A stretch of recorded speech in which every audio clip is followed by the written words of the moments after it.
सारे पेपर शाम तक मेरे टेबल पर चाहिए मुझे। हाँ okay. Good morning sir. Good morning sir. Morning. इतनी जल्दी कैसे तुम लोग? सर आप भी तो रोज वक्त से पहले आ जाते हैं।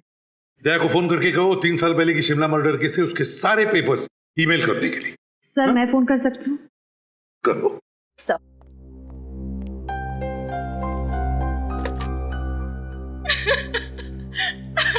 सर सर मेरी मदद कीजिए, मैं बहुत परेशानी में हूँ।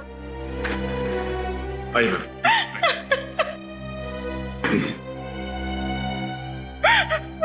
देखिए आप रोइए मत, शांत हो जाइए।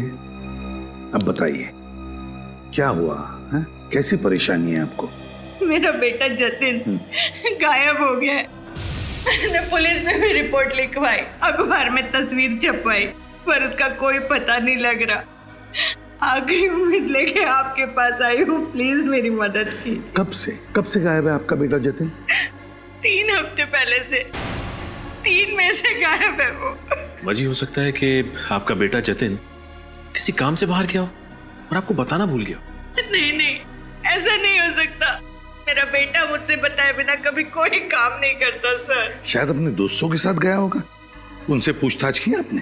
सबसे पूछा, किसी को कुछ पता नहीं है। कोई फोन वोन तो आया होगा? 3 तारीख को उसका फोन आया था, कह रहा था माँ आज रात को मैं देर से घर आऊंगा, और उसके बाद वो घर आया ही नहीं। सर मुझे लगता है मेरे बेटे को कुछ हो गया है। देखिए कुछ नहीं हुआ होगा आपके बेटे को, अब चिंता मत कीजिए, हम उसे ढूंढ निकालेंगे। मैम क्या आपको किसी पर शक है? शाइना, जिस दिन से ये लड़की मेरे जतिन के जीवन में आई, मुझे पूरा यकीन था ये लड़की एक न एक दिन मेरे बेटे को जरूर मुसीबत में डाल देगी।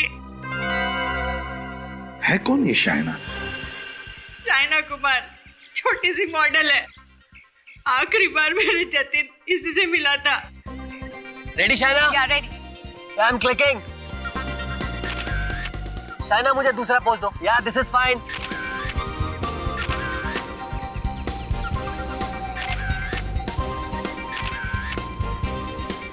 Keep it up Shaina.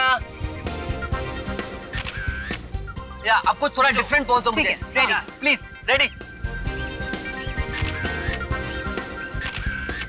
बहुत अच्छे, बस लास्ट शॉट। जाओ शाइना, अब तुम ड्रेस चेंज करके आओ। ओके। आलोक, कोयल को बुलाओ। कोयल कम।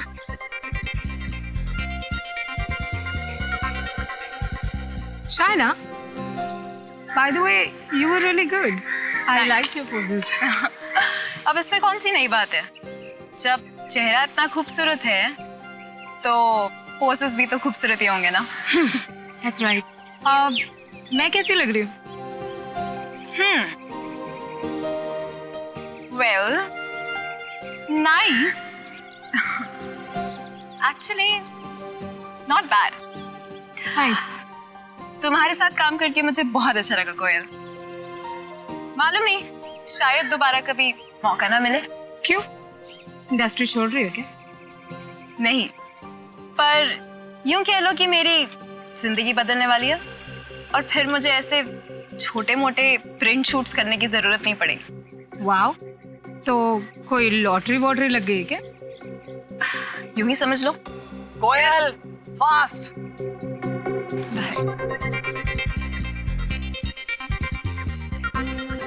कोयल या लुकिंग ग्रेट। Thank you.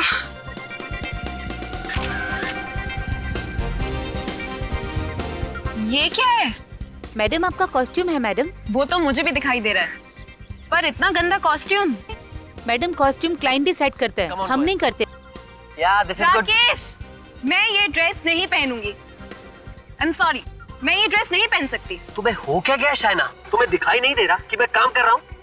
तो मैं भी तो काम की ही बात कर रही हूँ ना। अगर क्लाइंट को यही ड्रेस चाहिए तो कोयल को पहना दो, पर इस ड्रेस में शूट मैं नहीं करूंगी। Behave yourself. कैसे बर्ताव कर रही हो तुम मेरे साथ? मैं तुम्हारा करियर खत्म कर दूंगा, कोई काम नहीं देगा तुम्हें, समझी? अरे जाओ जाओ, तुम जैसे छोटे मोटे लोगों के साथ तो मुझे वैसे भी काम नहीं करना है। आलोक, इसे अभी के अभी सेट से बाहर कर दो, और पेमेंट देने की भी कोई जरूरत नहीं है। रख लो मेरा पेमेंट। मेरी तरफ से अपने घर वालों को आइसक्रीम खिला देना, समझे? हाँ। शाइना, शाइना, क्या हो गया शाइना को? मैंने इससे पहले उसे इतनी बदतमीजी से बात करते हुए कभी नहीं सुना।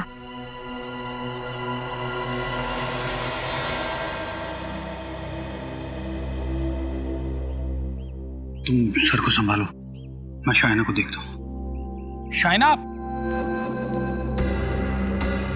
शाइना, शाइना,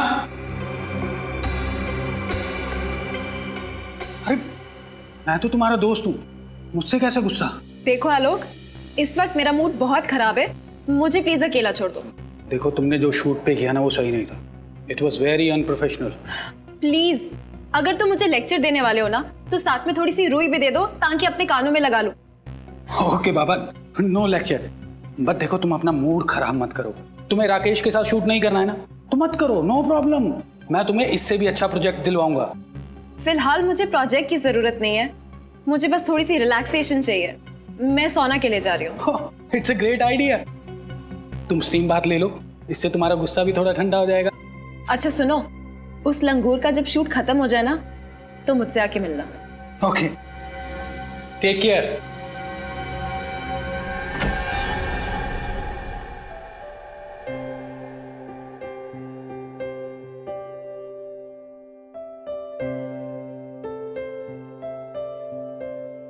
कौन है अंदर? अंदर तो गेस्ट है मैम, आप वो छोटे वाले रूम में चले जाइए ना।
शाइना, शाइना,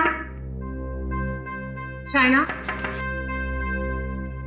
शाइना तो अंदर नहीं है, शायद वो दूसरे रूम में होगी। ओह ओके, थैंक्स, मैं देखती हूँ। शाइना, शाइना, हाँ इसी रूम में है मैडम। ओके। शाइना, शाइना, काफी देर हो गई मैडम को। Shaina, madam, Shaina, madam, Shaina, madam, Shaina, madam, Shaina, open the door. Shaina, madam, please duplicate चाबी लेके आओ। हाँ मैं लेकर आती हूँ जल्दी। शाइना,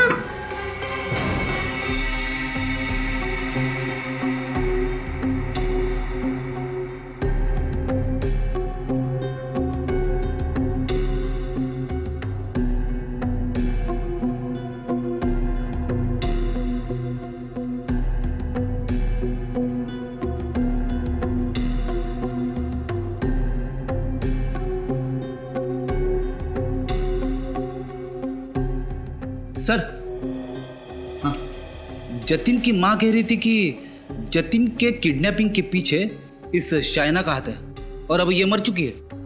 कहीं ऐसा तो नहीं कि किसी ने इसका खून कर दिया? नहीं फ्रेडी, इस कमरे में आने का एक ही रास्ता, ये दरवाजा, और ये अंदर से बंद था, तो खूनी अंदर आया कैसे होगा? रजत, इसके शरीर पर कहीं भी कोई चोट या घाव का निशान नहीं है। तो क्या इसकी मौत नेचुरल डेथ है? हो सकता है। जिन लोगों का दिल कमज़ोर होता है या जिन्हें ब्लड प्रेशर की बीमारी होती है, वो लोग ये स्टीम रूम का हाई टेम्परेचर बर्दाश्त नहीं कर सकते। हो सकता है शाइना को भी ऐसी कोई हेल्थ प्रॉब्लम्स हो। सर कहीं ऐसा तो नहीं कि खूनी को शाइना के हाई ब्लड प्रेशर बीमारी के बारे में पता हो और उसने जानबूझ के स्टीम रूम का टेम्परेचर बढ़ाया हो? हाँ फ्रेडी, और कोयल बता रही थी कि स्टीम रूम में आने से पहले शाइना का झगड़ा हुआ था अपने फोटोग्राफर के साथ। तो हो सकता है फोटोग्राफर ने ही कुछ गड़बड़ किया। एक काम करो, बाहर जाकर स्टीम पाइप चेक करो, देखो किसी ने उसके साथ छेड़खानी की है क्या। तब तक मैं कोयल से पूछताछ करता हूं।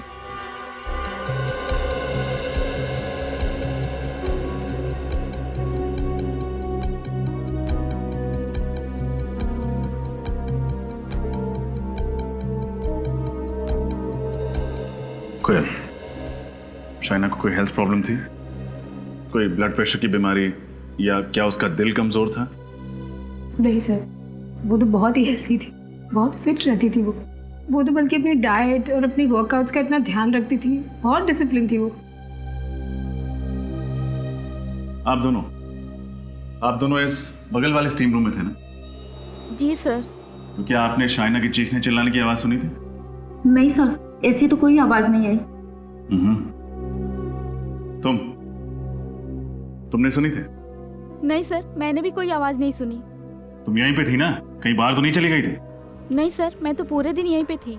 सर मैंने स्टीम पाइप को अच्छी तरह से चेक किया है, सब कुछ ठीक ठाक है, कुछ प्रॉब्लम नहीं है। फिर इसकी मौत हुई कैसे?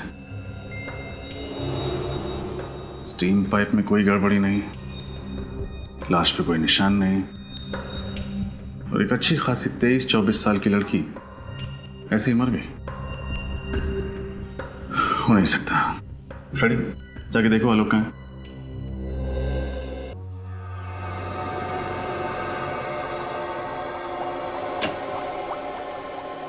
सालुंखे कहाँ गया? सर आप भूल गए वो कोलकाता गए 1 हफ्ते के लिए फैमिली फंक्शन अटेंड करने। अरे हाँ, वाकई भूल गया मैं। खैर, इसकी मौत कैसे हुई? जहर की वजह से। जहर की वजह से? हाँ, हाइड्रोजन साइनाइड नाम के जहरीले गैस की वजह से। जहरीली गैस स्टीम रूम में? हाँ सचिन, सर मैंने इसके फेफड़ों का एक्सरे निकाला है, ये देखिए। हाँ। तो जहरीली गैस के वजह से जगह जगह पर इसके फेफड़ों में काले धब्बे पड़ गए। सर लेकिन उस स्टीम रूम में इसके साथ और भी लोग थे, फिर उन लोगों को क्यों कुछ नहीं हुआ?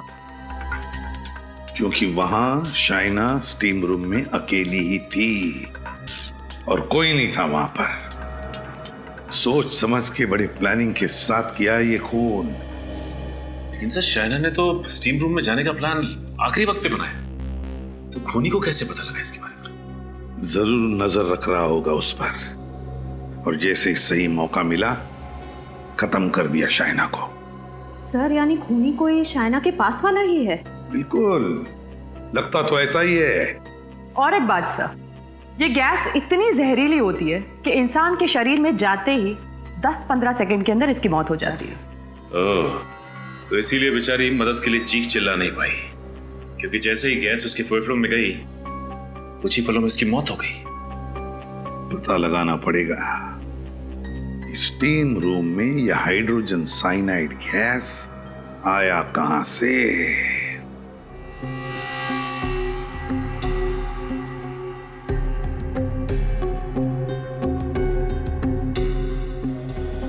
सर मैंने मशीन रूम को अच्छी तरह से चेक किया, पाइप के साथ कोई छेड़छाड़ नहीं हुई है। यहाँ भी कहीं कुछ गड़बड़ दिख नहीं रहा है रजत। जरूर दिखेगी डॉक्टर तारिका, जरूर दिखेगी। बंद कमरे में जहरीली गैस से खून किया गया, कोई ना कोई रास्ता तो जरूर ढूंढा होगा खूनी ने उस गैस को फैलाने का।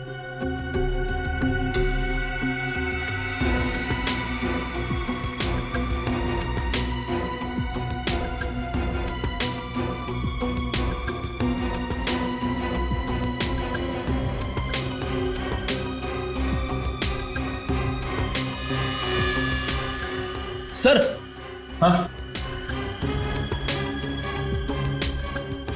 ये देखिए।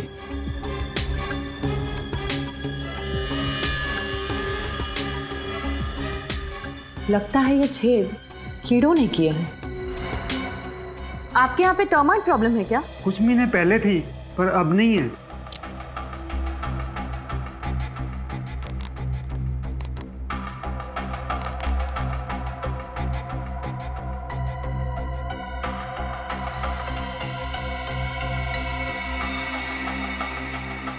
तारिका, कीड़ों के बनाए गए छेद सीमेंट से नहीं भरे होते। क्या जरूर इसी छेद से छोड़ी गई थी? खड़ी दीवार के पिछले हिस्से में जाके देखो।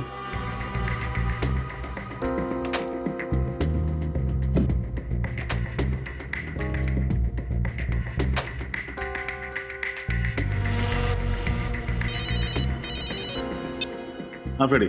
सर, दीवार पे छोटा सा होल है। Very good. अब एक काम करो, उस तरफ से लेजर लाइट फेंको।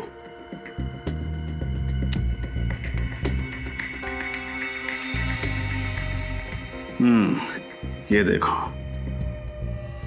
शाइना जरूर यहीं कहीं आसपास बैठी होगी जब खूनी ने उस छेद के जरिए जहरीली गैस को छोड़ा होगा, और तुरंत ही वो जहरीली गैस पूरे कमरे में फैल गई होगी, जिससे उस बेचारे की मौत हो गई। मुझे अभी भी यकीन नहीं हो रहा है कि इतने छोटे छेद से। डॉक्टर तारिका, जुर्म हुआ तो यहीं से है।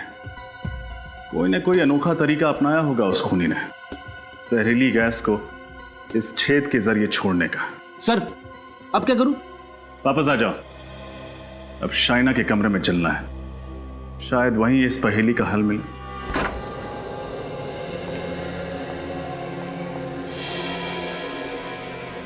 कमरे को अच्छे से चेक करो, कुछ ना कुछ जरूर मिलेगा।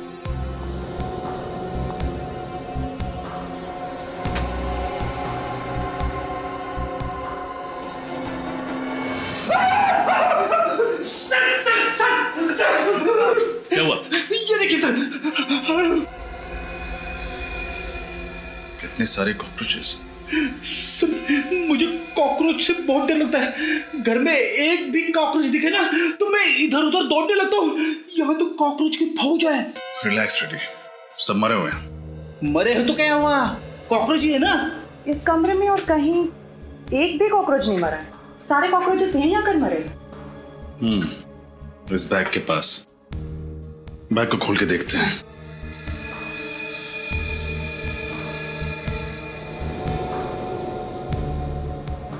सर,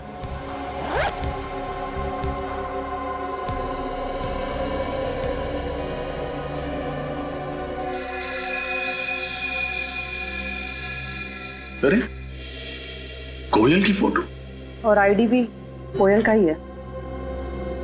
शाइना के कमरे में कोयल की फोटो और कोयल का आईडी, ये कैसे?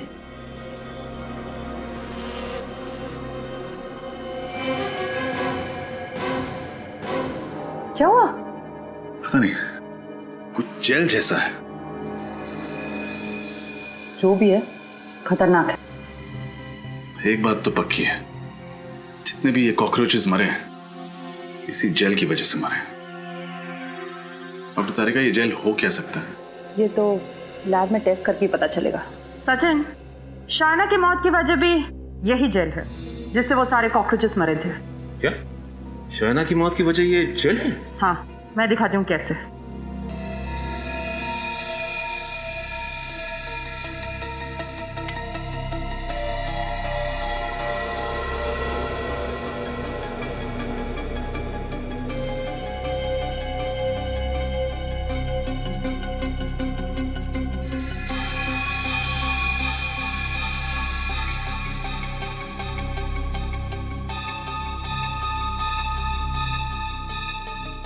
ये देखो, इस तरह से जब इस जेल को गर्म किया जाता है तब ज्यादा टेम्परेचर की वजह से इसमें से भाप निकलने लगती है, और यही भाप जहरीली गैस बन जाती है, हाइड्रोजन साइनाइड। इसका मतलब खूनी ने ये जेल इंजेक्शन के जरिए स्टीम रूम में डाला, और जैसे ही स्टीम रूम का टेम्परेचर बढ़ने लगा ये जेल गैस में बदल गई और शाइना की मौत हो गई। हाँ सचिन, लेकिन डॉक्टर तारिका, ये जेल है क्या? क्रेडॉक्स स्टिफनर नाम का जेल है ये। इसका इस्तेमाल पेस्टिसाइड कंपनी में किया जाता है कीड़े मारने की दवाई बनाने के लिए। फिर तो तारिका ये जेल आसानी से मार्केट में मिलता नहीं होगा, और खूनी ने जरूर किसी पेस्टिसाइड कंपनी से चुराया होगा। या फिर खूनी खुद ही पेस्टिसाइड कंपनी में काम करता होगा। आश्चर्य हो सकता है। ये जेल हमें कोयल के बैग से मिला है, और अब इस जेल के राज से पर्दा कोयल ही हटाएगी।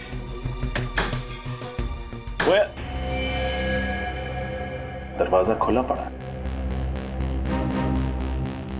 कोयल, कोयल, कोयल, कोयल, सर ये तो मर चुकी है। हमने सोचा था शाइना की मौत में इसका हाथ है, पर अब किसी ने इसे ही मार दिया।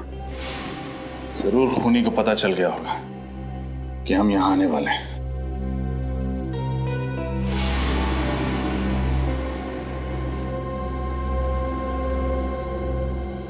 कोयल के शरीर पे मुझे किसी भी घाव या चोट के निशान नहीं मिले।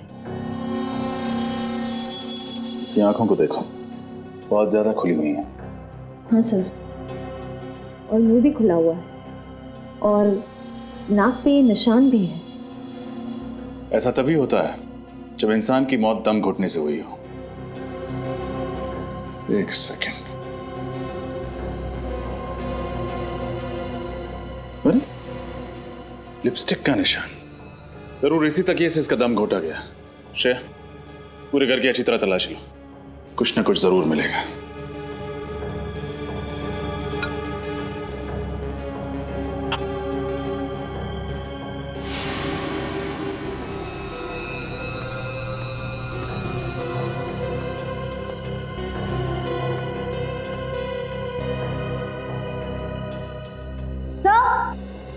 हाँ श्रेया, कुछ मिला क्या?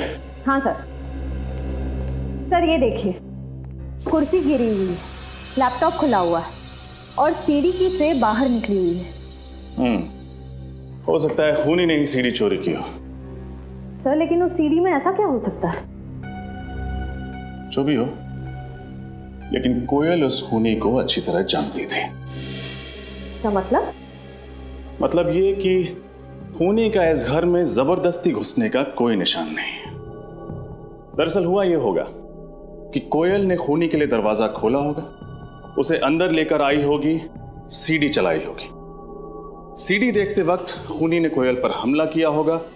कोयल अपने आप को बचाने के लिए अपने बेडरूम की ओर भागी होगी, खूनी भी उसके पीछे भागा होगा, और वहां पहुंचकर खूनी ने उसे मार डाला। फिर खूनी यहां आया, उसने सीडी चुराई और यहां से भाग गया।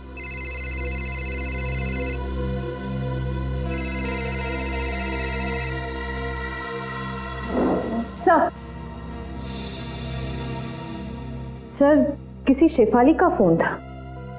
सर ये देखिए, कोयल ने आखिरी कॉल राहुल को किया था। राहुल? हाँ सर। सर हो ना हो ये सारा किया धरा राहुल का ही है।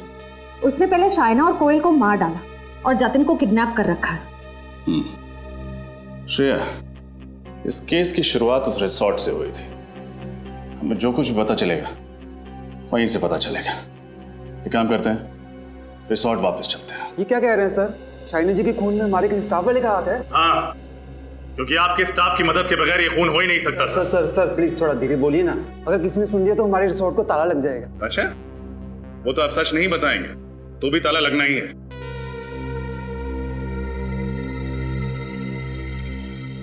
रजत,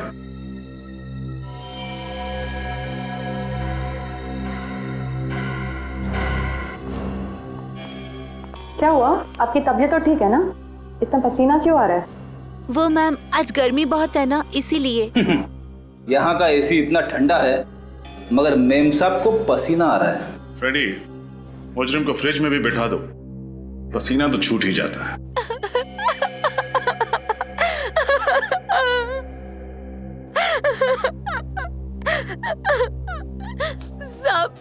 सब 5,000 रुपए दिए थे उस आदमी ने मुझे, और कहा था शाइना की हर हरकत पे नजर रखो, वो किस टाइम पर क्या करती है उसे सब कुछ बताती रहो। कौन था वो आदमी? सब मैं नहीं जानती उसको। स्केच बनवा सकते हो उसका? नहीं साहब, मैं उसका चेहरा ठीक से नहीं देख पाई। 5,000 रुपए तो ले लिए, मगर उसका चेहरा नहीं देखा तुमने? साहब, उसने सर पे टोपी पहनी थी आंखों पे काला चश्मा पहना था और चेहरा भी मास्क से ढका हुआ था। कोई और खास बात याद है तुम्हें उसके बारे में?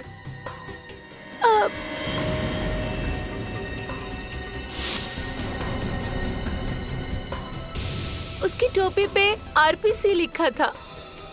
आरपीसी? आरपीसी तो कोई पेस्ट कंट्रोल कंपनी है। इसका मतलब आरपीसी कंपनी से ही कोई यहां आया जिसने जहरीले जेल के जरिए शाइना का खून कर दिया। आरपीसी पेस्ट कंट्रोल कंपनी आप ही ने नौकरी दिलवाई ब्रिज को? जी हाँ सर, मैंने ही नौकरी दिलवाई। उस कंपनी के मैनेजर हमारे जीजा जी हैं। मैंने उनसे सिफारिश करवा के उसे नौकरी दिलवाई, अच्छी सैलरी भी दिलवाई सर। लेकिन पता नहीं क्यों 2 हफ्ते में ही नौकरी छोड़ के बिना वजह चला गया। चलो ब्रिज से ही पूछ लेते हैं, क्यों नौकरी पसंद नहीं आई? ब्रिज घर पे नहीं है क्या? पता नहीं सर, शायद कहीं बाहर गया होगा। वैसे मेरा घर बिल्कुल सामने है, आप लोग चाहें तो वहां जाके इंतजार कर सकते हैं। नहीं, हम लोग यहीं पर इंतजार करेंगे। ओके सर, जैसी आपकी मर्जी। नमस्कार। Thank you.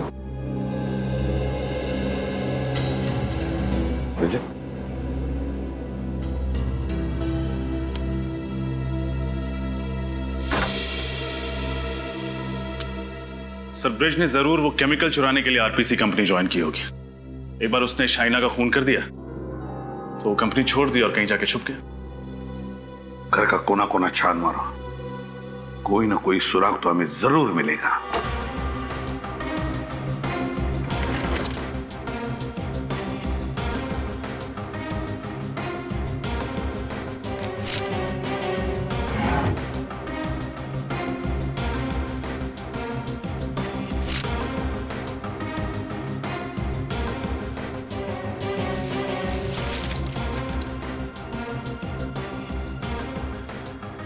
तो आप हैं ब्रिज?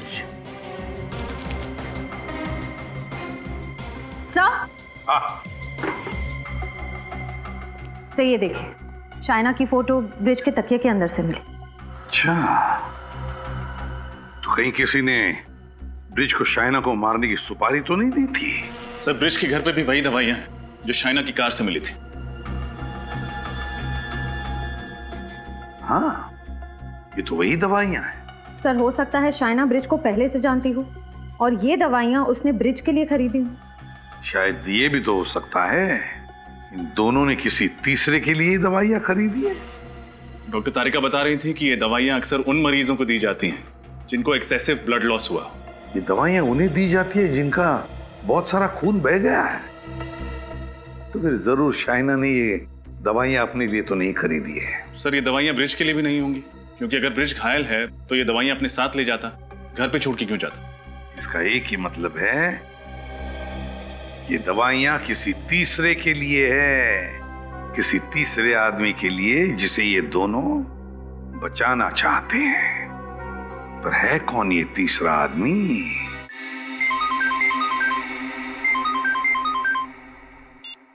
हेलो, हाँ ठीक है, हम पहुंचते हैं। Thank you sir. Black rose club से फोन था, राहुल वहां पहुंच चुका है। Black rose club?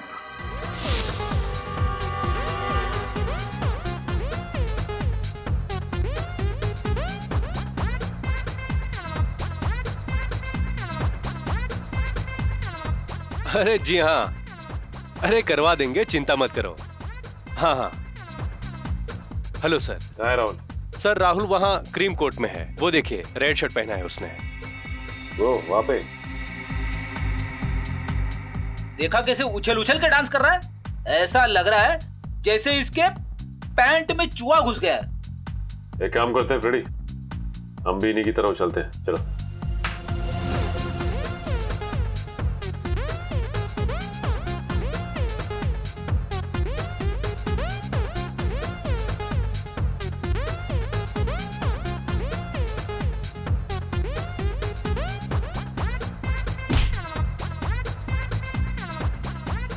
अंकल ज्यादा पी ली क्या? दूर हटके करो ना डांस। मुझे अंकल बोलता है? खुद की शक्ल देखी आईने में? आपको अंकल नहीं तो क्या आंटी बोलूं? आंटी अंकल की जगह अगर सीआईडी बोलेगा तो ज्यादा अच्छा लगेगा। हटा।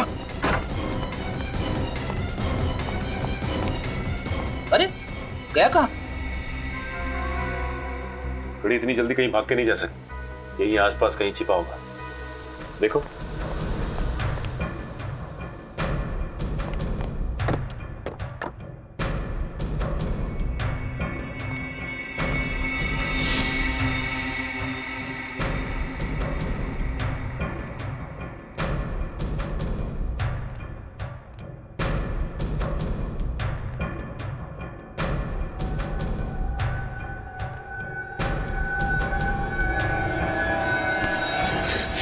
चलो बाहर लेकर चलो मुझे यहाँ से। बहुत भारी पड़ेगा तुम्हें, समझे?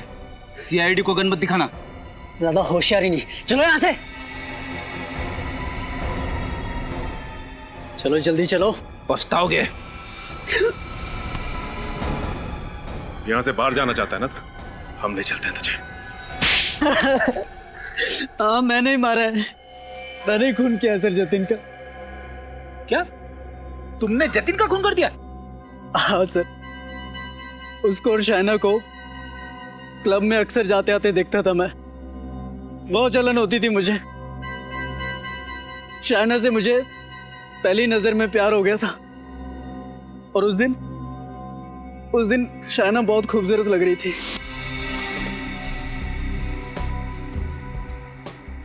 लगता है ये गुलाब आप ही के लिए खिला है।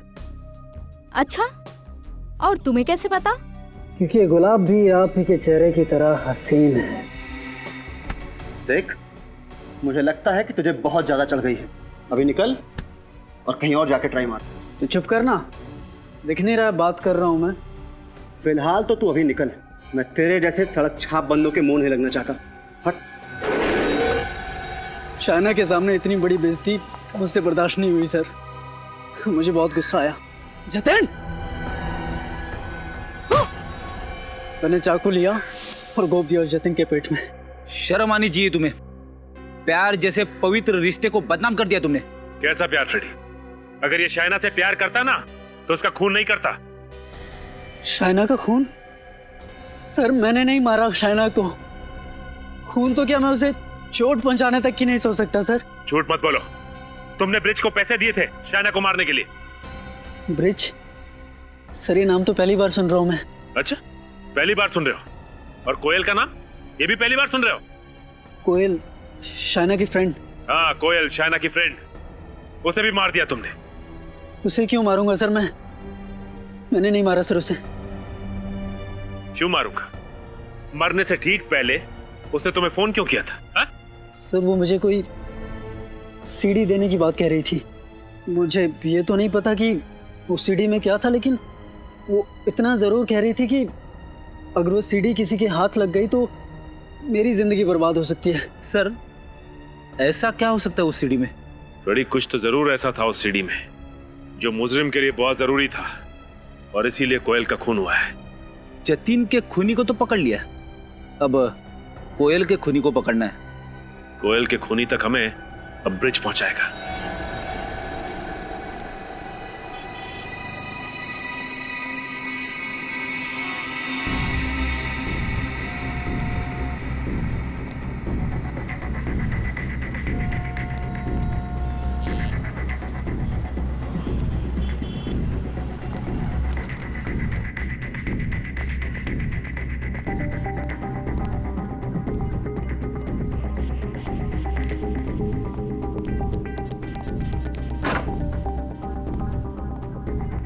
अब पता चल जाएगा कि ब्रिज ये दवाइयां खरीदता किसके लिए है।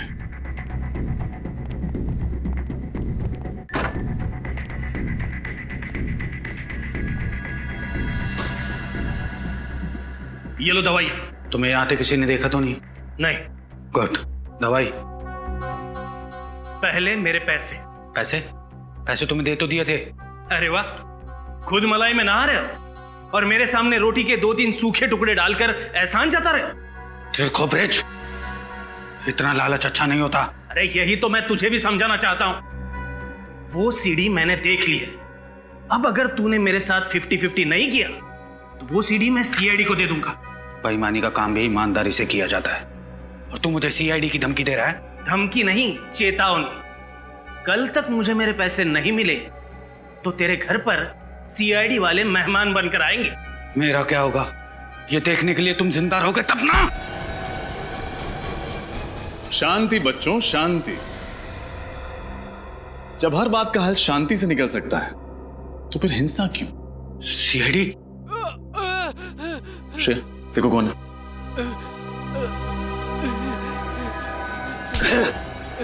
इंस्पेक्टर, जाने दे मुझे, वरना इसको मार दूंगा मैं। अरे मैं कब से शांति की बात कर रहा हूं, तुम्हें समझ में नहीं आ रहा? गन नीचे रख, गन नीचे रख, गन रख।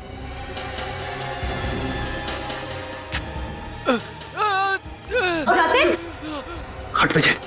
शांति। प्लीज प्लीज हेल्प मी।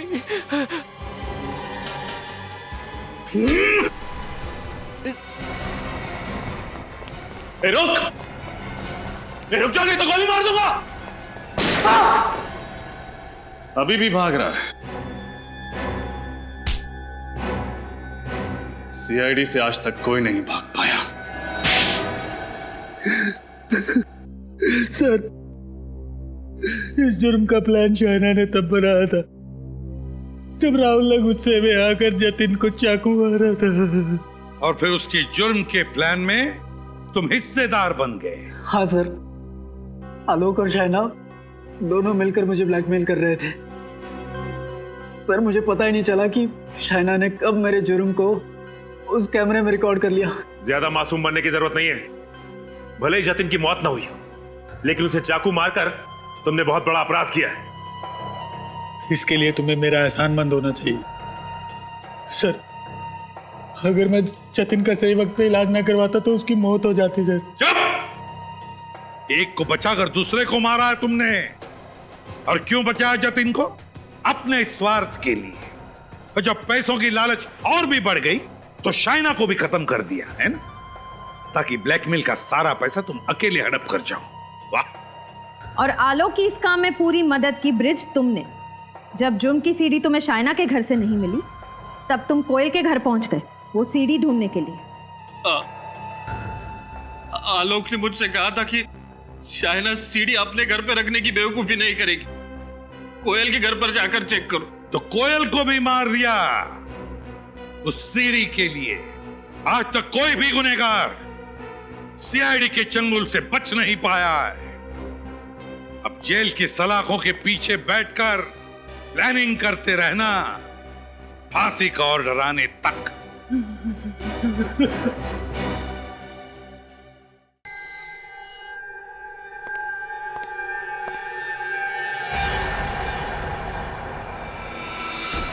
ये क्या गोली?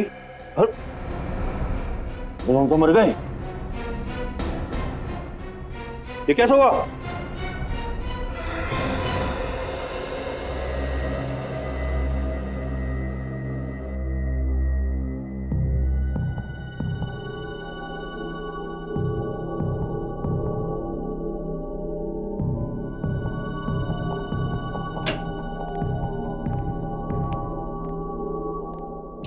मेरी अनमोल चीज कहां चली गई? समझ में नहीं आ रहा है।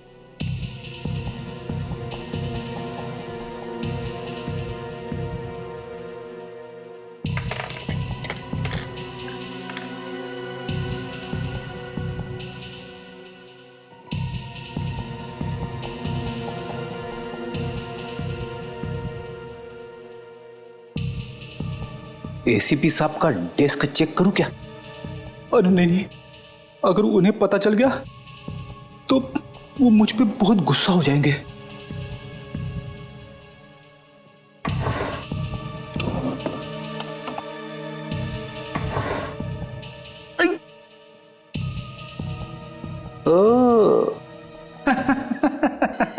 मिल गया, मिल गया, मिल गया, मेरा अनमोल पेन मिल गया। अब मुझे कवि बनने से कोई नहीं रोक सकता।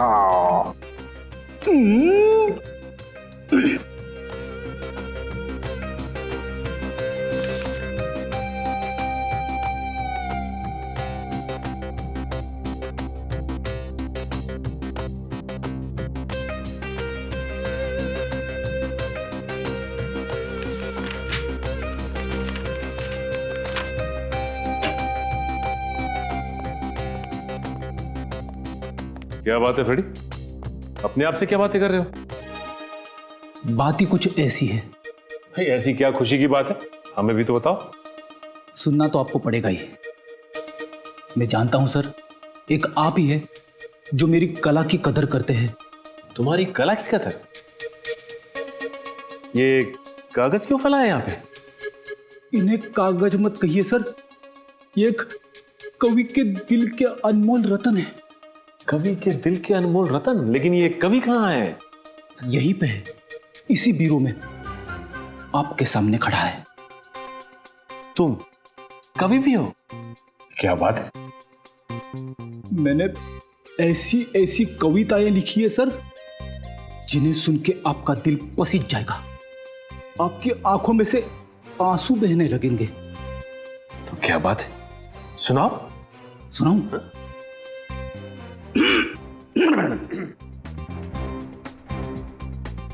हर शाम अपने आंगन में बैठ के जब मैं डूबते सूरज को देखता हूं, हर शाम अपने आंगन में बैठ के जब मैं डूबते सूरज को देखता हूं, तो मेरे दिल में यह ख्याल आता है कि सूरज के साथ साथ पंकज क्यों न चला गया। पंकज? तो तुमने पंकज पे कविता लिख डाली? बहुत याद आ रही है पंकज की? हाँ सर, पंकज की बहुत याद आ रही है। अब वैसे मैंने एक और कविता लिखी है। एक और? अभिजीत सर और तारिका के ऊपर। ठीक है, ये भी सुना दो। अभिजीत सर को पसंद है फॉरेंसिक लैब में जाना। अभिजीत सर को पसंद है फॉरेंसिक लैब में जाना। डॉक्टर तारिका से पूछते हैं वो केस का ताना बाना। जुर्म से जब बात बढ़ती है रिश्तों पे, तो डॉक्टर सालुंके का वहीं पे आ जाना। फ्रेडी, ये बहुत प्यारी कविता थी, मेरा दिल तो पसीज गया। उससे पहले मेरी आंखों में आंसू आ जाए प्लीज, बस। नहीं, मैंने और 2-4 कविताएं लिखी है। वो तुम दीवारों को सुनाओ। नहीं नहीं,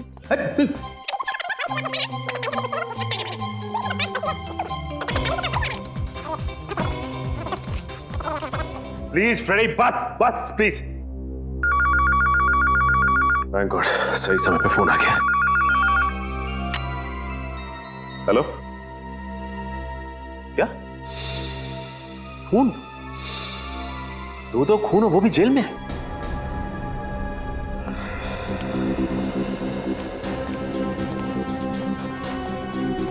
आइए सर, आइए सर।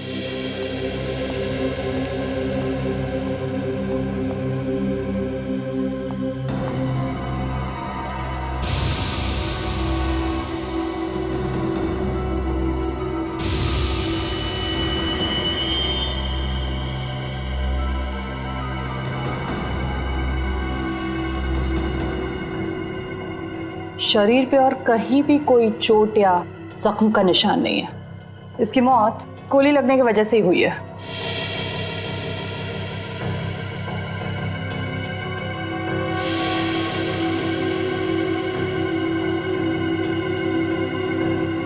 कहीं कोई एग्जिट वुंड भी नहीं है, इसका मतलब गोली शायद शरीर के अंदर ही। सर, यहां पे तो गन नहीं है। इससे एक बात तो तय है, इन दोनों ने एक दूसरे को नहीं मारा, ना इन्होंने आत्महत्या की, नहीं तो गन्स यहीं कहीं होती। जरूर किसी तीसरे आदमी ने इनका खून किया है। जेल में खून? ऐसा कैसे हो सकता है? इन दोनों के साथ तो कोई तीसरा कैदी भी नहीं था। यही तो मैं सोच रहा हूँ जेलर साहब, जेल के स्पेशल सेल में कैद 2 कैदी वो मारे जाते हैं, कैसे? किसी ने गोलियां चलने की आवाज भी नहीं सुनी? नहीं सर, फंक्शन में गाना इतना तेज बज रहा था कि ठीक से कुछ भी सुनाई नहीं दे रहा था। गाना जितना भी तेज बज रहा हो, गोली की आवाज को नहीं दबा सकता। सर, शायद गन पर साइलेंसर लगा होगा। मतलब तुम ये तो मान रहे, तुम्हारी मौजूदगी में कोई जेल के अंदर गन लेकर आया, वो भी साइलेंसर वाली गन, और इन दोनों को मार दिया? नहीं सर, अंदर तो कोई भी नहीं आया, हम दोनों तो यही पहरा दे रहे थे, है ना? हाँ सर। गोली की आवाज नहीं सुनी, किसी को अंदर आते नहीं देखा, कैसे हो सकता है? कहीं तुम दोनों भी बाहर फंक्शन में गाना सुनने तो नहीं चले गए थे? नहीं नहीं सर, हम दोनों तो यहीं थे, आप जेलर साहब से पूछ लीजिए। ये ठीक कह रहे हैं, ये दोनों यही ड्यूटी कर रहे थे। सर, मैं इन दोनों को फोरेंसिक लैब ले जाती हूँ। विकी और चंदन की लाश की पोजीशन को देख के लगता है कि जिस वक्त गोली चली वो दोनों जमीन पर लेटे हुए थे। शायद दोनों सो रहे होंगे जब इन्हें गोली मारी गई। लग तो ऐसा ही रहा है, लेकिन देखना ये है गोली चली कहाँ से। बड़ी एक बात तो तय है कि इन्होंने आत्महत्या नहीं की, एक दूसरे पर गोली नहीं चलाई। गोली चलाई किसी तीसरे आदमी ने, और जिस वक्त गोली चली इस सेल में इन दोनों के अलावा और कोई भी मौजूद नहीं था। सेल का दरवाजा भी बाहर से बंद था, तो गोली सेल के अंदर से तो चली नहीं, गोली सेल के बाहर से चली, शायद यहां से। एक काम करो, लाश की पोजीशन पर लेट जाओ। आप मुझे कह रहे? हाँ, यहां कोई और तो है नहीं। ठीक है सर, अगर आप कह रहे तो मैं सो जाता हूं।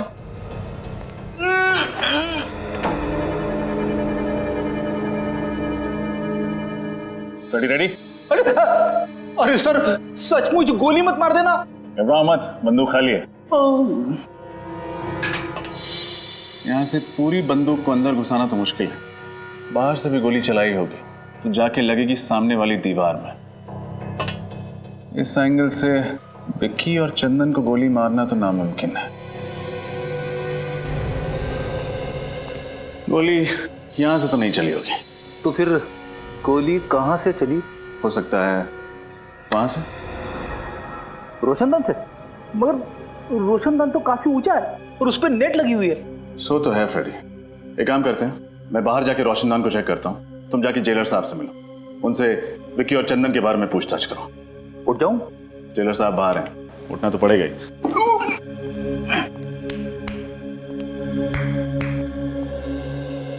जेलर साहब, ये विकी और चंदन किस जुर्म की सजा काट रहे थे?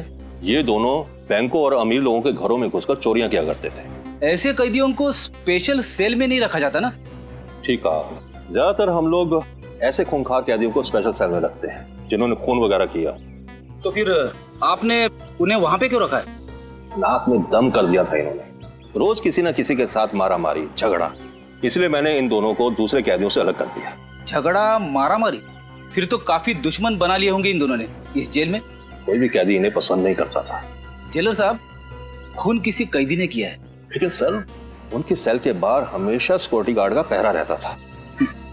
इतनी सिक्योरिटी होने के बावजूद भी 2 खून हो चुके हैं। एक तो मैं सोच रहा हूँ, जबकि हमारे जेल के अनुशासन और नियम बहुत कड़े हैं, उसके बावजूद 2 कैदियों का कत्ल हो गया। हर आदमी की जांच पड़ताल की जाती है, हर चीज की जांच पड़ताल की जाती है, बावजूद उसके मुझे तो अभी तक यकीन नहीं हो रहा कि हमारे यहाँ ऐसा हो गया। आपको यकीन करना पड़ेगा जेलर साहब, क्योंकि हकीकत यह है कि आपकी निगरानी में 2 खून हो चुके हैं। कैदियों से मिलने कौन कौन विजिटर्स आते थे, उन सब की लिस्ट चाहिए मुझे। ठीक है।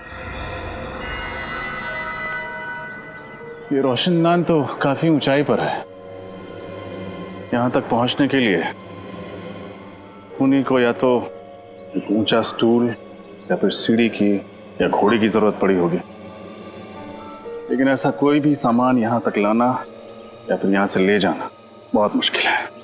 फिर खूनी ऊपर कैसे चढ़ा, और अगर वो वहां चढ़ भी गया तो गोली कैसे चलाई, क्योंकि जाली के साथ कोई छेड़खानी तो की नहीं गई, ना ही जाली में कोई छेद है। सर, मैंने जेलर साहब से कह के सारे विजिटर्स की लिस्ट मंगवा ली है जो कैदियों से मिलने आते थे। Very good. हाँ डॉक्टर तारिका। What?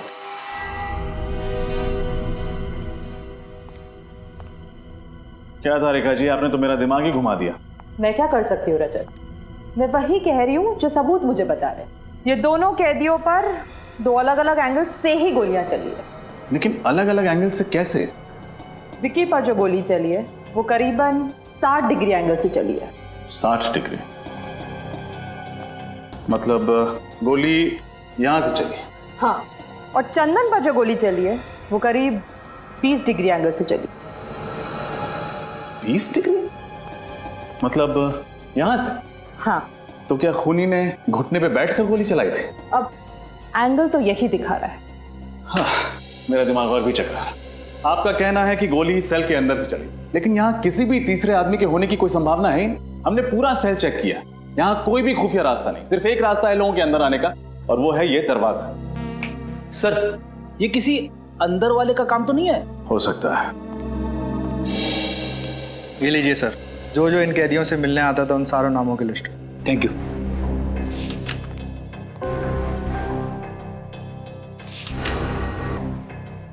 ये देखिए सर, जसलोक नाम का एक आदमी है जो पिछले 1 महीने से 2 कैदियों से मिलने हर रोज जेल में आ रहा है।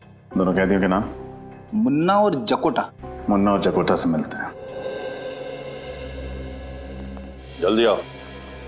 ये मुन्ना है और ये जकोटा। स्पेशल सेल की 7 वाली जेल में रखा गया है इनको। मुन्ना और जकोटा किस जुर्म की सजा काट रहे हैं तुम? लुटेरे हैं दोनों। सुनसान हाईवे पर मुसाफिरों को रोककर उनके पैसे गहने वगैरह छीन लेते हैं। पर कभी किसी मुसाफिर का नुकसान नहीं किया साहब। मुसाफिरों को नुकसान नहीं पहुंचा, लेकिन जेल के अंदर 2-2 खून कर दिए। 2-2 खून? साहब ये क्या कह रहे हैं आप? किसी का खून करने के बारे में हम कभी सोच भी नहीं सकते। बनो मत। विक्की और चंदन के साथ तुम दोनों का 36 का आंकड़ा था ना? 36 का नहीं, 37 का कहिए। कोई दिन ऐसा नहीं गया जब इन दोनों की उन दोनों के साथ तू में ना हुई हो। कई बार तो हाथापाई की नौबत आई है। साहब, विक्की और चंदन को तो आपने अलग सेल में बंद कर दिया था, फिर हम उन्हें कैसे मार सकते हैं साहब? मार सकते हैं, जरूर मार सकते हैं, अपने उस साथी की मदद से जो पिछले 1 महीने से हर रोज तुम दोनों से यहां मिलने आता है। साथी? आप लोग किस साथी की बात कर रहे हैं साहब? जसलोक की बात कर रहे हैं। जसलोक? वो तो वो क्या? जसलोक का नाम सुनते ही तुम दोनों के पसीने के छूटने लगे। आप लोग गलत समझ रहे हैं साहब। हमारा और जसलोक का ऐसा कोई इरादा नहीं था साहब। तो फिर क्या इरादा था? सच सच बता दो, वरना जसलोक से तो सच निकलवा ही लेंगे हम। अब हमें सब सच बता देना चाहिए, ना 2-2 कत्ल का इल्जाम हमारे सर पे आ जाएगा। आपस में खुसुर पुसुर करने से कुछ नहीं होगा। जल्दी बोलो क्या बोलना है। साहब, विक्की और चंदन हमारे दुश्मन नहीं, दोस्त थे। झूठ, फिर से झूठ। नहीं साहब, हम सच कह रहे हैं साहब। हम चारों जसलोक की मदद से जेल तोड़ के भागने की साजिश कर रहे थे। जेल तोड़कर भागने की साजिश?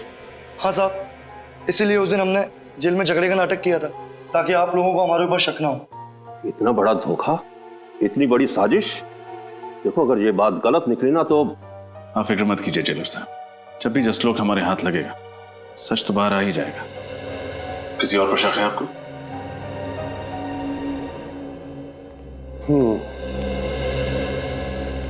ये अजय और वो सत्तू, इन दोनों की भी बहुत बहसबाजी हुआ करती थी विक्की और चंदन के साथ। बहस तो होगी ना साहब, वो दोनों हर वक्त झगड़ा करने का बहाना ढूंढते रहते थे। हाँ साहब, बिना झगड़ा करे उनका तो खाना ही हजम नहीं होता था। कहीं तुम दोनों का झगड़ा जकोटा और मुन्ना जैसा नकली तो नहीं था? नकली? नहीं साहब, ये क्या कह रहे हैं आप? लो, तुमने अपने ही मुंह से कह दिया कि झगड़ा असली था। इसका मतलब तुम लोगों के पास ठोस वजह थी उन दोनों की जान लेने की। नहीं साहब, हम खूनी नहीं है, हम तो मामूली चोर उचक्के हैं, और हम खून क्यों करेंगे उनका? हाँ साहब, वैसे भी जेलर साहब ने उन दोनों को जब से स्पेशल सेल में डाला है तब से हम दोनों का वहाँ आसपास भटकना भी मुश्किल हो गया था। जेलर साहब, ऐसे कौन कौन से लोग हैं जो स्पेशल सेल में जा सकते हैं? सबसे ज्यादा तो इस मनोहर का जाना आना होता था उस सेल में। यही उस सेल की साफ सफाई किया करता था। हाँ साहब, मेरी बदकिस्मती थी कि मैं ही उस सेल की साफ सफाई करता था। क्यों, ऐसा क्या हुआ था? हाँ साहब, बेवजह झगड़ा करते थे, धक्का मारते थे, कई बार तो उन्होंने थप्पड़ भी मारे थे। अरे, वो दोनों तुम्हें मारा पीटा करते थे, ये बात तुमने मुझे पहले क्यों नहीं बताई? साहब, उन्होंने मुझे धमकी दी, अगर मैंने किसी शिकायत की तो मुझे और मारेंगे। मनोहर, कहीं ऐसा तो नहीं कि वो दोनों तुम्हें बहुत तंग करते थे इसलिए तुम्ही ने उन दोनों का? साहब, मैं तो उनके पास जाने से भी डरता था। मैं उनकी जान कैसे लूंगा साहब? मच्छर था साहब, उनके सामने में एक मच्छर। जेलर साहब, क्या हो रहा है आपकी जेल में? स्टाफ की पिटाई हो रही, 2-2 कैदियों का खून हो गया। मैं तो खुद हैरान हूं। मुझे तो लगता था कि मेरी जेल में प्रशासन ठीक से चल रहा है, मगर तुम कौन हो? ये धनसुख है, चाय वाला। ये भी उस सेल में जाया करता था सुबह शाम चाय देने के लिए। अरे, क्या हुआ धनसुख?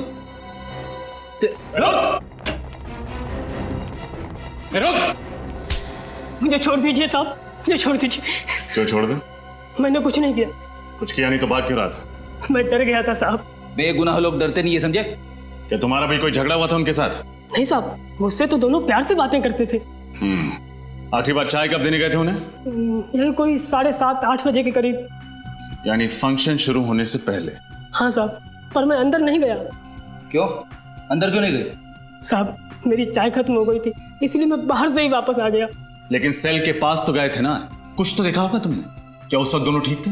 हाँ साहब, दोनों अच्छे भले थे, आपस में बातें भी कर रहे थे। बातें कर रहे थे? क्या बातें कर रहे थे? कुछ सुना था तुमने? हाँ साहब, याद आया। क्या है? क्या बात है? अरे भाई ये क्या मुसीबत है? मच्छरों ने काट काट कर बेहाल कर दिया है, जीना हराम हो गया है। हाँ? अरे मच्छर काट रहे हैं तो मच्छरदानी मंगवाऊं? जाओ और चुपचाप सो जाओ। अरे यहाँ बैठना मुश्किल हो रहा है और सोने की बात कर रहे हो? पता नहीं ऊपर से ये रोशनदान की जाली किसने निकाल दी है। अब तो मच्छरों की ऐसा है यहाँ पे। तुम लोगों का ना रोज रोज का नाटक हो गया है। कभी मारपीट करते हो, कभी गुंडागर्दी करते हो, तो कभी मच्छर का बहाना करते हो। यार चुपचाप सो जाओ। अरे धनसु इधर आ तू और चाय पिला। वहां गया खड़ा, इधर आ। चाय खत्म हो गई, अभी लाता हूँ थोड़ी देर में। भाई मेरे लिए चाय खत्म हो गई, जा जल्दी लेके आ। ओह, तो ये बातें हो रही थी। मगर सर, जब हम पहली दफा स्पेशल सेल में आए तब तो रोशनदान के ऊपर नेट लगा हुआ था ना? हाँ फ्रेडी, मैं भी यही सोच रहा हूँ। हुआ कुछ ऐसा होगा कि फंक्शन से पहले ही मौका पाकर खूनी ने रोशनदान से नेट हटा दिया होगा। फिर उसने फंक्शन के शुरू होने का इंतजार किया होगा। जैसे ही फंक्शन शुरू हुआ, सब लोग बाहर चले गए और खूनी ने विक्की और चंदन को गोली से मार दिया। फिर वापस भागने से पहले उसने रोशनदान पर नेट वापस लगा दिया।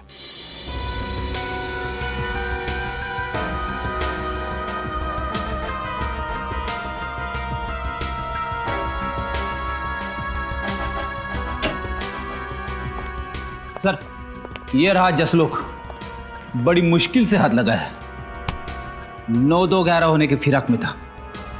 तो आप हैं मिस्टर जसलोक, जो पिछले 1 महीने से हर रोज मुन्ना, जकोटा, विक्की और चंदन से मिलने के लिए जेल में जाते थे। हाँ? क्या बकवास कर रहे हैं सर? एक तो आपका ऑफिसर मुझे जबरदस्ती उठाकर लेकर आया, ऊपर से आप अनाप शनाप बकी जा रहे हैं। अरे जेल में किसी से मिलना गुनाह है क्या? जी नहीं, जेल में किसी से मिलना गुनाह नहीं है, लेकिन जेल से भागने में किसी की मदद करना गुनाह जरूर है। सर, मैंने किसी की मदद नहीं की और ना ही किसी साजिश में मेरा कोई हाथ है। देखो, मुन्ना और जकोटा अपना मुंह खोल चुके हैं। तुम्हारे लिए यही बेहतर है कि तुम हमारा समय बर्बाद ना करो। बोलो सच। सर, मैंने एक बार बोल दिया ना कि मैंने किसी की मदद नहीं की तो नहीं की। बड़ी लगता है ये भाई साहब शराफत से कुछ नहीं बताने वाले। इनके ऊपर उस चीज का इस्तेमाल करना ही पड़ेगा। समझ गया मैं। सर, किस चीज की बात कर रहे हैं? अभी पता चल जाएगा किस चीज की बात कर रहे हैं। सर बताइए ना प्लीज। अरे ये क्या है? ये सच बोलने का इंजेक्शन है। सच बोलने का इंजेक्शन? एक बार अगर ये इंजेक्शन लग जाए ना तो आदमी तोते की तरह सच बोलने लगता है। सर, इसकी जरूरत नहीं, मैं सब बताता हूँ सर। मैं नुस्खा काम में आ गया। तुम क्यों रुक गए? शुरू हो जाओ। हाँ सर, मैंने उन लोगों को मदद करने का वादा किया था, वो सिर्फ इसलिए कि वो मेरे दोस्त थे। और जेल से निकलने के बाद इन चारों का क्या प्लान था? सर वो मुझे पता नहीं है, मैं तो सिर्फ जेल से निकलवाने में मदद कर रहा था। उसके बदले में वो लोग मुझे 10 लाख रुपए देने वाले थे सर। 10 लाख रुपए? हाँ, गोलियां शायद उस रोशनदान से ही चली हैं। लेकिन एक बात समझ में नहीं आ रही। डॉक्टर तारिका ने कहा था कि एक गोली यहां से 60 डिग्री एंगल से चली और दूसरी गोली यहां से 20 डिग्री एंगल से चली। लेकिन अगर दोनों गोलियां एक ही दिशा से उस रोशनदान से आई तो दोनों कैदियों को अलग अलग एंगल से कैसे लगी? सर, कहीं हम गलत दिशा में तो नहीं जा रहे? नहीं फ्रेडी, दिशा तो सही है, बस देखना यह है कि हवा का रुख किस तरफ है। हवा, दिशा, मैं कुछ समझा नहीं सर। मेरे कहने का मतलब यह है कि इन दोनों कैदियों के खून का उस रोशनदान से कोई ना कोई संबंध जरूर है, लेकिन क्या यह समझ में नहीं आ रहा।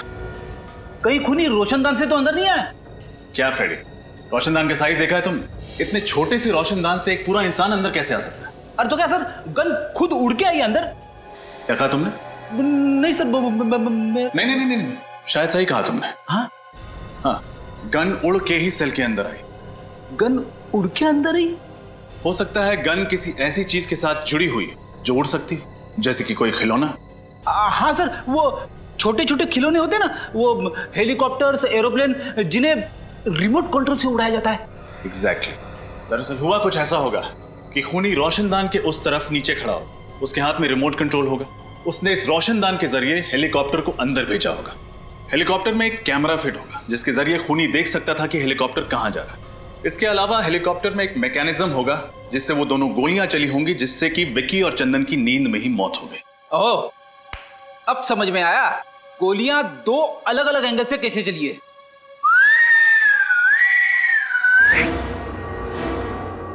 करेक्ट।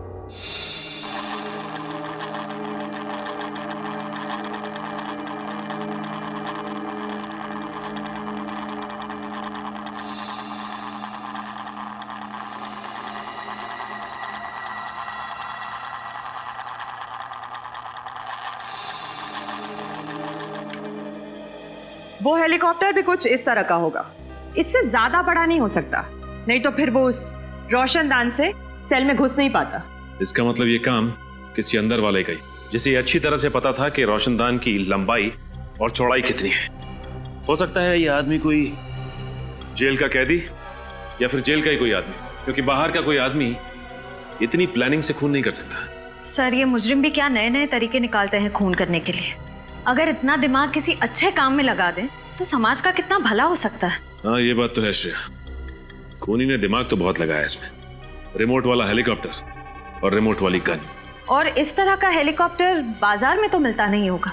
खूनी ने जरूर किसी खास दुकान या कारीगर से बनवाया होगा। या शहर में जितनी भी इस तरह की दुकानें हैं जहाँ पे कस्टम मेड चीजें बनती हैं, वहां पता करते हैं। अच्छा, वैसा हेलीकॉप्टर चाहिए था आपको? हाँ, क्यों? मुझे लगा ऐसे हेलीकॉप्टर से तो जवान लोग खेलते हैं। क्या मतलब है तुम्हारा? मैं बुड्ढा दिखता हूँ तुमको? मेरा वो मतलब नहीं था सर। तो फिर क्या मतलब था? मुझे सिर्फ इतना बताओ, तुम्हारे पास इस तरीके का हेलीकॉप्टर है या नहीं? नहीं। अरे तो पहले बताना चाहिए था ना। इतनी देर से टाइम पास कर रहा था क्या? सुबह से कोई मिला नहीं? Excuse me. हाँ जी। आपकी दुकान में रिमोट कंट्रोल से चलने वाला हेलीकॉप्टर मिलता है? नहीं, ऐसा हेलीकॉप्टर तो हमारे दुकान में नहीं मिलता है। अगर ऐसा हेलीकॉप्टर आपकी दुकान में नहीं मिलता है तो आपको पता तो होगा कि कहाँ मिलता है। एक काम कीजिए सर, आगे चले जाइए और पूछ लीजिए, उनको शायद पता होगा कहाँ मिलता है। आपको नहीं पता? नहीं। तो ऐसा बोलो ना।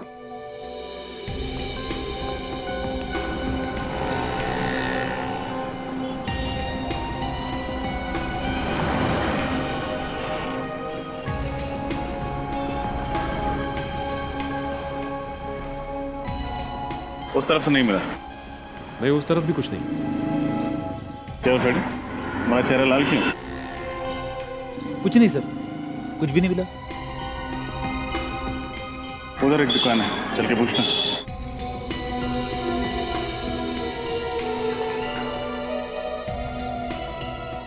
कहिए सर, क्या चाहिए आपको? आपकी दुकान में रिमोट वाला हेलीकॉप्टर मिलता है? हाँ जी, मिलते हैं सर। दिखाइए जरा। फिलहाल तो सब बिक चुके हैं, अगर आप कहें तो आपके लिए ऑर्डर से मंगवा देता हूँ। जी नहीं, उसकी जरूरत नहीं। आप हमें सिर्फ ये बताइए कि उस हेलीकॉप्टर पे गन और कैमरा क्यों फिट किया आपने? गन, कैमरा, ये क्या कह रहे हैं आप लोग? बिल्कुल ठीक कह रहे हैं हम। हमें अच्छी तरह से मालूम है कि उस तरह के हेलीकॉप्टर सिर्फ आपकी दुकान पे मिलते हैं, इसलिए आप ये बताइए कि उस हेलीकॉप्टर पे आपने गन और कैमरा क्यों फिट किया? ये आप लोग बेवजह मुझे बदनाम कर रहे हैं। अच्छा, तो आप लोग ऐसे नहीं माने, मैं अभी पुलिस को फोन करता हूँ। लीजिए, आपने मदद मांगने के लिए फोन उठाया था और सीआईडी हाजिर। सीआईडी? जी हाँ, सीआईडी। अब बताइए, किसके कहने पर आपने एक खास हेलीकॉप्टर बनवाया था? किसी के नहीं सर। किसी के नहीं? दो खून हुए हैं आपके इस कातिल खिलौने से, और वो भी जेल में। दो खून, वो भी जेल में? ये बताइए कि किसके लिए किया है ये सब, आप बोलो। मैं सच कह रहा हूँ सर, मैं इस बारे में कुछ नहीं जानता। आप नहीं जानते तो शायद कोई और जानता होगा। आपके अलावा और कौन है इस दुकान में? इस दुकान में तो मेरे अलावा बस मेरा आदमी राजेश। कहाँ है राजेश? बुलाओ उसे। वो तो अभी बाहर गया है, बस आता ही होगा। ये लीजिए राजेश, ये लोग सीआईडी से हैं। सीआईडी? रुक।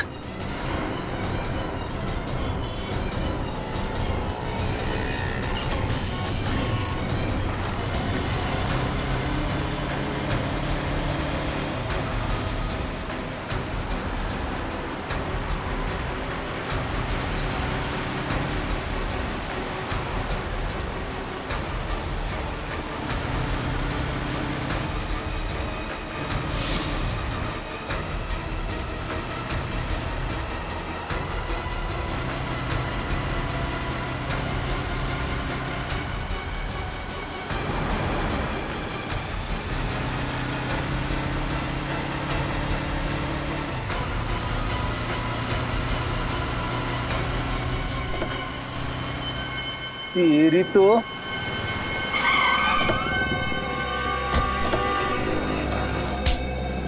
कहाँ भाग रहे थे? अगर हेलीकॉप्टर में भागते तो शायद बच भी जाते, लेकिन अफसोस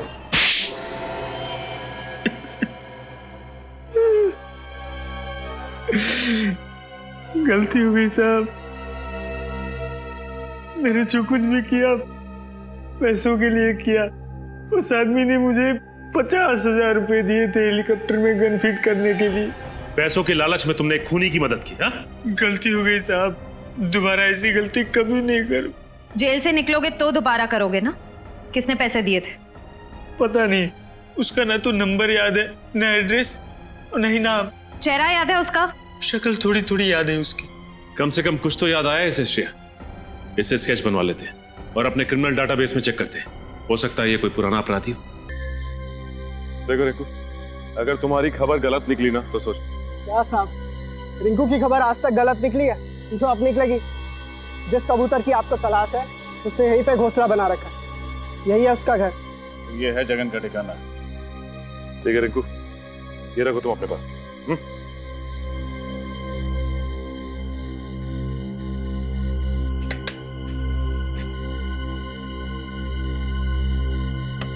कौन है? दूध वाला। दूध वाला? इस वक्त? ओए, ये कोई दूध देने का टाइम है क्या? भैंस का जब मन करता है ना तभी वो दूध देती है। सुबह दूध नहीं दिया तो इसमें मैं क्या कर सकता हूँ? आज तक तो तेरी भैंस सुबह ही दूध देती थी, अबे रात को कब से देने लगी? क्या करें, सीआईडी के आने का कोई वक्त ही नहीं होता। सीआईडी? भागता किधर है? हाँ? बोल, क्यों मरवाया तूने विक्की और चंदन को? सर, मेरी कोई दुश्मनी नहीं थी विक्की और चंदन के साथ। अगर तेरी कोई दुश्मनी नहीं थी तो उन्हें मरवाया क्यों तूने? पैसों के लिए सर। किसने दिए थे पैसे?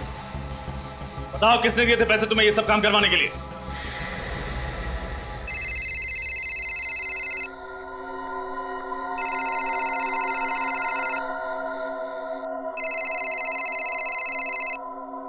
हेलो, मैं जगन बोल रहा हूँ। मैंने तुमसे कहा था ना तुम मुझे कभी फोन मत करना।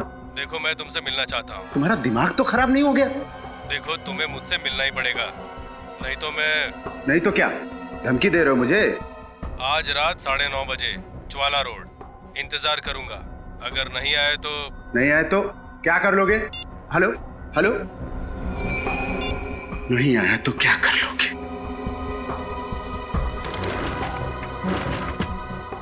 आज तुमसे मिलकर तुम्हारा हिसाब किताब चुकता करना ही पड़ेगा।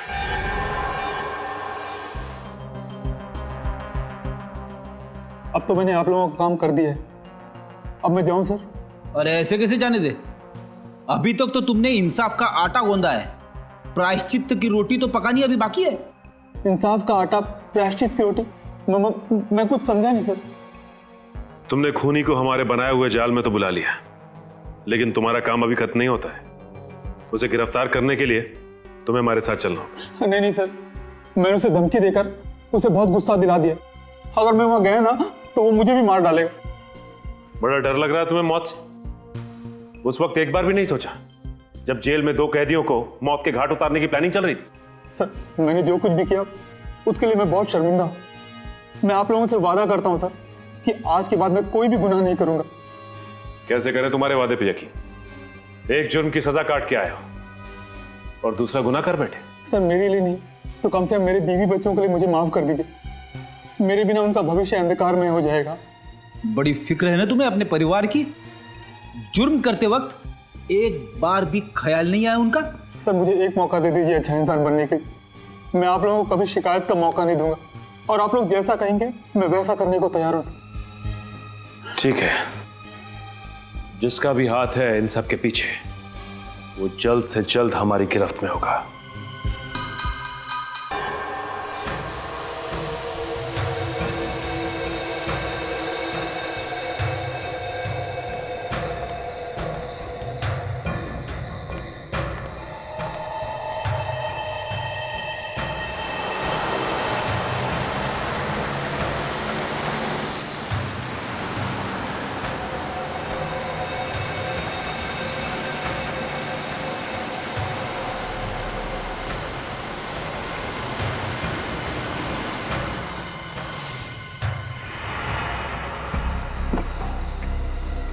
अच्छा हो जो तुम आ गए। मुझे सीआईडी की धमकी देने की तुम्हारी हिम्मत कैसे हुई? देखो सीआईडी तुम्हारी वजह से मेरे पीछे पड़ी है, अब तुम्हारा फर्ज बनता है कि तुम मुझे सीआईडी से बचाओ। अच्छा, मैंने जो तुमसे काम करवाया उसकी कीमत मैं दे चुका हूँ और तुम्हें सीआईडी से बचाने का मैंने ठेका नहीं ले रखा। देखो मुझे फांसी पे नहीं चढ़ना, तुम्हें सीआईडी से बताना ही होगा कि असली गुनहगार तुम हो, समझे ना? अच्छा, मुझे लगता है तू ऐसे नहीं मानेगा। रुक, तेरा तो एक ही इलाज है। नहीं नहीं नहीं नहीं नहीं, नहीं। इतना बड़ा धोखा। सीआईडी के सामने गोलीबारी अच्छी बात नहीं है।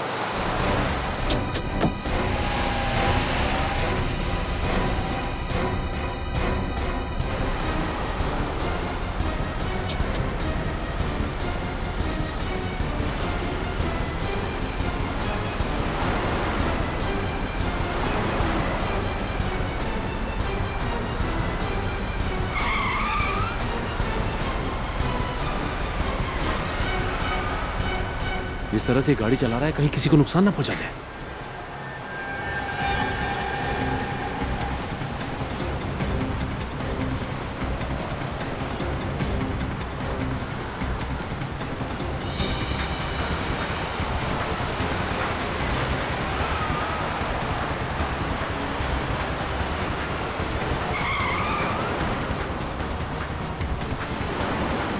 इसके टायर पे गोली मारो।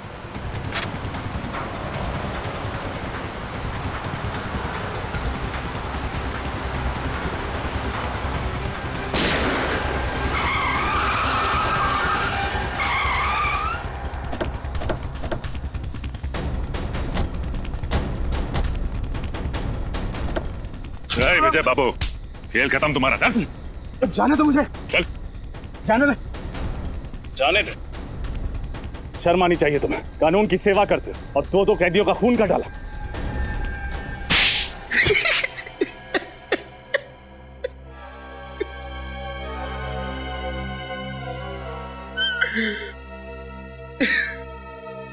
मैंने उन लोगों को मारने का इरादा बहुत पहले ही कर लिया था। इंतजार था तो बस एक सही मौके का, और वो मौका मुझे मिला जेल के उस फंक्शन के दौरान। क्यों? ऐसा क्या किया था उन दोनों ने तुम्हारे साथ जो पुलिस में होते हुए भी तुमने कानून को अपने हाथ में लिया? उन लोगों ने मेरी बहन के घर चोरी तो की ही थी, साथ ही साथ उन्होंने मेरी बहन अर्चना के साथ छेड़छाड़ और जबरदस्ती की थी। क्या? तो तुमने ये बात किसी से कही क्यों नहीं? मैं डरता था कि समाज में बदनामी होगी, मेरी बहन का घर से बाहर निकलना मुश्किल हो जाएगा। बस इसी डर से मैं अपना मुंह बंद करके बैठा था, और विक्की और चंदन इसी डर का फायदा उठाकर मुझे ब्लैकमेल करने लगे थे। नजरें क्यों चुरा रहे हो विजय बाबू? लगता है हमें देखकर विजय बाबू की आंखों में आंसू आ जाते हैं, इसलिए नजरें चुरा लेते हैं। क्यों? पर चंदन, हमें देखकर विजय बाबू को रोना क्यों आता है? क्योंकि शायद इसे अपनी बहन अर्चना की याद आ जाती है। अरे बाप रे, चंदन चंदन इसे गुस्सा आ रहा है, इसे बहुत तेज गुस्सा आ रहा है। चंदन चंदन मुझे डर लग रहा है, चंदन मेरे हाथ कांप रहा है। ये अगले हफ्ते तक 20,000 रुपए मिल जाने चाहिए हमें, वरना तेरी बहन अर्चना की दुखद कहानी ना बहुत जल्दी पूरे शहर की जुबान पे होगी बेटा, समझा? और आंखें मत घूर न दिखा। चल काम कर अपना। चल हंस लो, जितना हंसना है हंस लो। वो पल दूर नहीं जब एक बहन पर हुए अत्याचार का बदला एक भाई अपने हाथों से लेगा। आप ही बताइए सर, हर पल अपमान का घूंट पीकर जिंदगी गुजारना आसान नहीं है। माना तुम्हारी बहन के साथ जो हुआ गलत हुआ, पर यह सोचकर चुप बैठ जाना कि बदनामी होगी, ये बहुत ही गलत और पिछड़ी हुई सोच है। और औरतों पे जुर्म बढ़ने का यह भी एक कारण है। औरतें बदनामी के डर से कानून का दरवाजा नहीं खटखटाती, और चंदन और विक्की जैसे लोगों के हौसले और भी बढ़ जाते हैं। आप शायद ठीक कह रहे हैं, पर अपनी बहन को और दर्द में देखने की हिम्मत नहीं थी मुझ में, इसीलिए उन लोगों को सजा देने का जिम्मा मैंने अपने कांधों पर उठाया और जगन की मदद से हेलीकॉप्टर में गन लगवाई, और उस गन की मदद से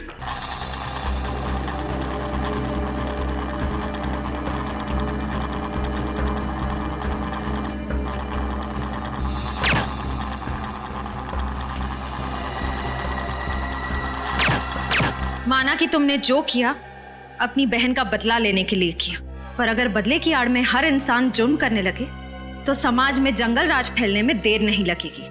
मैंने जिन लोगों को मारा वो कोई अच्छे लोग नहीं थे। ये सही है कि वो लोग अच्छे नहीं थे, लेकिन गुनाह तो फिर भी गुनाह होता है, और तुम्हें क्या सजा देनी है ये अब अदालत तय करेगी।